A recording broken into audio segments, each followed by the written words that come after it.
আজ পবিত্র শবে বরাত বা সৌভাগ্যের রাত।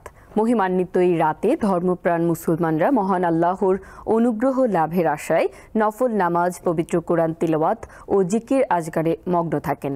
পবিত্র শবে বরাতের আমল ও এর ফজিলত হাদিস অনুযায়ী সহিহ, তবে নিসফে শাবান বা লাইলাতুল বরাতের আমল নিয়ে বাড়াবাড়ি না করার পরামর্শ দিয়েছেন ইসলামী চিন্তাবিদ মুফতি রেজাউল করিম আবরার। আল্লাহ তাআলা পুরো সৃষ্টির দিকে রহমতের দৃষ্টিতে তাকান।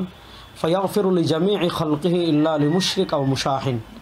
যারা শিরিক করে তাদেরকে ছাড়া এবং যারা শরিয়াসম্মত কোনো কারণ ছাড়া অপর কোনো মুসলমানের প্রতি বিদ্বেষ রাখে, এই দুই দল ছাড়া বাকি সবাইকে আল্লাহ তাআলা এই রাত্রে মাফ করে দেন।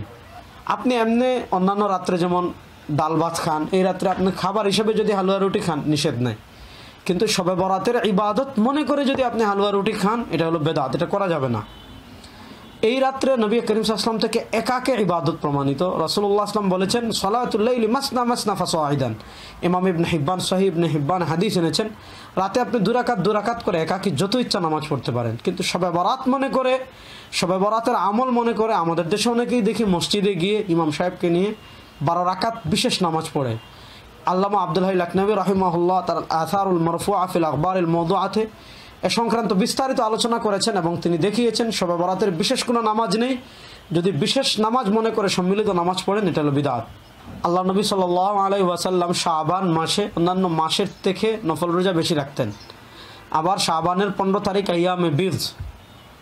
আবার এ সংক্রান্ত একটা জয়ীফ হাদিস আছে। এজন্য কেউ যদি এসব মিলিয়ে রোজা রাখতে চায় তাহলে রোজা রাখতে পারবে, নিষেধ না। কিন্তু শবে বরাতের বিশেষ ফজিলত, আলাদা কোনো ফজিলত মনে করে এই নিয়ত করা যাবে না। এমনি স্বাভাবিক নফল রোজা আপনি রাখতে পারেন।